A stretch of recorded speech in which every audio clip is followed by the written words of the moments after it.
யோவான் எழுதின சுவிசேஷம் அதிகாரம் 4.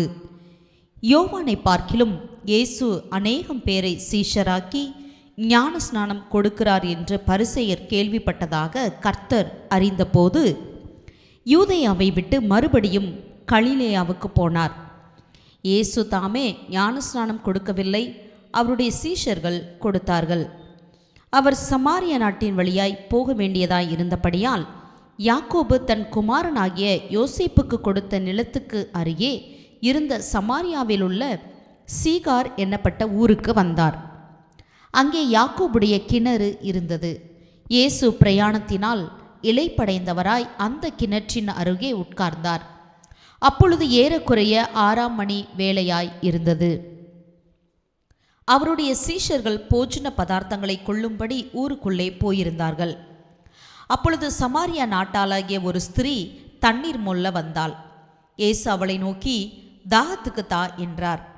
யூதர்கள் சமாரியருடனே சம்பந்தம் களவாதவர்களானபடியால் சமாரியா ஸ்திரீ அவரை நோக்கி, நீர் யூதனாயிருக்க சமாரிய ஸ்திரீயாகிய என்னிடத்தில் தாகத்துக்கு தா என்று எப்படி கேட்கலாம் என்றாள். இயேசு அவளுக்கு பிரதியுத்தரமாக, நீ தேவனுடைய ஈவையும் தாகத்துக்கு தா என்று உன்னிடத்தில் கேட்கிறவர் இன்னார் என்பதையும் அறிந்திருந்தாயானால் நீயே அவரிடத்தில் கேட்டிருப்பாய், அவர் உனக்கு ஜீவ தண்ணீரை கொடுத்திருப்பார் என்றார். அதற்கு அந்த ஸ்திரீ, ஆண்டவரே, முண்டு கொள்ள உம்மிடத்தில் பாத்திரமில்லையே, கிணறும் ஆழமாய் இருக்கிறதே, பின்னை எங்கே இருந்து உமக்கு ஜீவ தண்ணீர் உண்டாகும்? இந்த கிணற்றை எங்களுக்கு தந்த நம்முடைய பிதாவாகிய யாக்கோபை பார்க்கிலும் நீர் பெரியவரோ? அவரும் அவர் பிள்ளைகளும் அவர் மிருக ஜீவன்களும் இதிலே குடித்ததுண்டே என்றாள். இயேசு அவளுக்கு பிரதியுத்தரமாக, இந்த தண்ணீரை குடிக்கிறவனுக்கு மறுபடியும் தாகமுண்டாகும். நான் கொடுக்கும் தண்ணீரை குடிக்கிறவனுக்கோ ஒரு காலம் தாகமுண்டாகாது. நான் அவனுக்கு கொடுக்கும் தண்ணீர் அவனுக்குள்ளே நித்திய ஜீவ காலமாய் ஊறுகிற நீரூற்றாய் இருக்கும் என்றார். அந்த ஸ்திரீ அவரை நோக்கி, ஆண்டவரே, எனக்கு தாகம் உண்டாகாமலும் நான் இங்கே மொண்டு கொள்ள வராமலும் இருக்கும்படி அந்த தண்ணீரை எனக்கு தர வேண்டும் என்றாள். இயேசு அவளை நோக்கி, நீ போய் உன் புருஷனை இங்கே அழைத்து கொண்டு வா என்றார். அதற்கு அந்த ஸ்திரீ, எனக்கு புருஷன் இல்லை என்றாள். இயேசு அவளை நோக்கி, எனக்கு புருஷன் இல்லை என்று நீ சொன்னது சரிதான். எப்படியெனில் 5 புருஷர் உனக்கு இருந்தார்கள், இப்பொழுது உனக்கு இருக்கிறவன் உனக்கு புருஷன் அல்ல. இதை உள்ளபடி சொன்னாய் என்றார். அப்பொழுது அந்த ஸ்திரீ அவரை நோக்கி, ஆண்டவரே, நீர் தீர்க்கதரிசி என்று காண்கிறேன். எங்கள் பிதாக்கள் இந்த மலையிலே தொழுது கொண்டு வந்தார்கள், நீங்கள் எருசலேமில் இருக்கிற ஸ்தலத்திலே தொழுது கொள்ள வேண்டும் என்கிறீர்களே என்றாள்.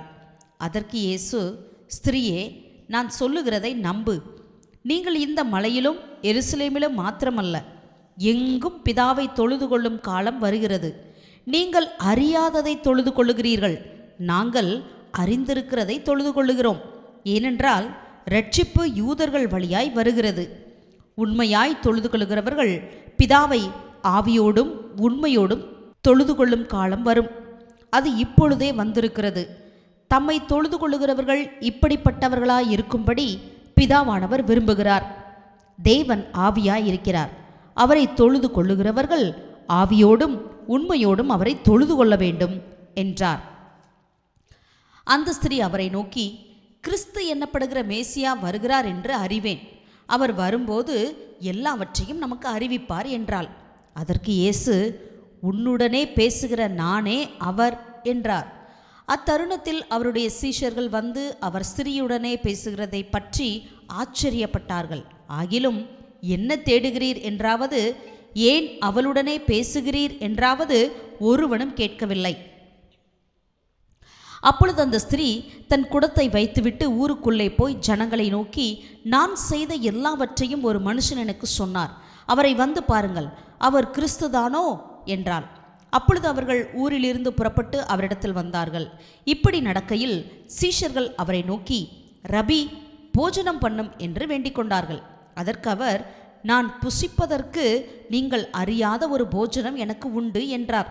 அப்பொழுது சீஷர்கள் ஒருவரையொருவர் பார்த்து, யாராவது அவருக்கு போஜனம் கொண்டு வந்திருப்பானோ என்றார்கள். இயேசு அவர்களை நோக்கி, நான் என்னை அனுப்பினவருடைய சித்தத்தின்படி செய்து அவருடைய கிரியையை முடிப்பதே என்னுடைய போஜனமாய் இருக்கிறது. அறுப்பு காலம் வருகிறதற்கு இன்னும் 4 மாதம் செல்லும் என்று நீங்கள் சொல்லுகிறதில்லையா? இதோ வயல் நிலங்கள் இப்பொழுதே அறுப்புக்கு விளைந்திருக்கிறது என்று உங்கள் கண்களை ஏறெடுத்து பாருங்கள் என்று நான் உங்களுக்கு சொல்லுகிறேன். விதைக்கிறவனும் அறுக்கிறவனும் ஆகிய இருவரும் ஒருமித்து சந்தோஷப்படத்தக்கதாக அறுக்கிறவன் கூலியை வாங்கி நித்திய ஜீவனுக்காக பலனை சேர்த்து கொள்ளுகிறான். விதைக்கிறவன் ஒருவன், அறுக்கிறவன் ஒருவன் என்கிற மெய்யான வழக்கச் சொல் இதனாலே விளங்குகிறது. நீங்கள் பிரயாசப்பட்டு பயிரிடாததை அறுக்க நான் உங்களை அனுப்பினேன். மற்றவர்கள் பிரயாசப்பட்டார்கள், அவர்களுடைய பிரயாசத்தின் பலனை நீங்கள் பெற்றீர்கள் என்றார். நான் செய்த எல்லாவற்றையும் எனக்கு சொன்னார் என்று சாட்சி சொன்ன அந்த ஸ்திரீயினுடைய வார்த்தையின் நிமித்தம் அந்த ஊரில் உள்ள சமாரியரில் அநேகர் அவர் மேல் விசுவாசம் உள்ளவர்கள் ஆனார்கள். சமாரியர் அவரிடத்தில் வந்து தங்களிடத்தில் தங்க வேண்டுமென்று அவரை வேண்டிக் கொண்டார்கள். அவர் 2 நாள் அங்கே தங்கினார். அப்பொழுது அவருடைய உபதேசத்தின் நிமித்தம் இன்னும் அநேகம் பேர் விசுவாசித்து அந்த ஸ்திரியை நோக்கி, உன் சொல்லி நிமித்தம் அல்ல, அவருடைய உபதேசத்தை நாங்களே கேட்டு அவர் மெய்யாய் கிறிஸ்துவாகிய உலக இரட்சகர் என்று அறிந்து விசுவாசிக்கிறோம் என்றார்கள். 2 நாளைக்கு பின்பு அவர் அவ்விடம் விட்டு புறப்பட்டு கலிலேயாவுக்கு போனார். ஒரு தீர்க்கதரிசிக்கு தன் சொந்த ஊரிலே கனமில்லை என்று இயேசு தாமே சொல்லியிருந்தார். அவர் கலிலேயாவில் வந்தபோது எருசலேமில் பண்டிகையிலே அவர் செய்த எல்லாவற்றையும் பார்த்திருந்த கலிலேயர் அவரை ஏற்றுக்கொண்டார்கள். அவர்களும் பண்டிகைக்கு போயிருந்தார்கள். பின்பு இயேசு தாம் தண்ணீரை திராட்சரசமாக்கின கலிலேயாவிலுள்ள கானாவூருக்கு மறுபடியும் வந்தார். அப்பொழுது கப்பர்நகூமிலே ராஜாவின் மனுஷரில் ஒருவருடைய குமாரன் வியாதியாயிருந்தான்.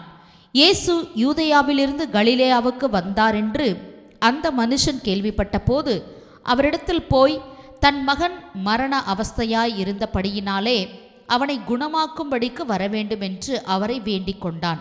அப்பொழுது இயேசு அவனை நோக்கி, நீங்கள் அடையாளங்களையும் அற்புதங்களையும் காணாவிட்டால் விசுவாசிக்க மாட்டீர்கள் என்றார். அதற்கு ராஜாவின் மனுஷன், ஆண்டவரே, என் பிள்ளை சாகிறதற்கு முன்னே வரவேண்டும் என்றான்.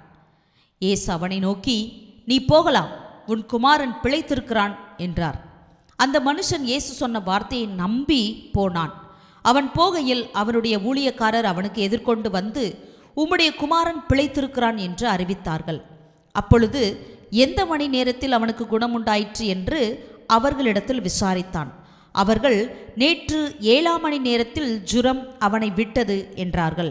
உன் குமாரன் பிழைத்திருக்கிறான் என்று இயேசு தன்னுடனே சொன்ன மணி நேரம் அதுவே என்று தகப்பன் அறிந்து அவனும் அவன் வீட்டார் அனைவரும் விசுவாசித்தார்கள்.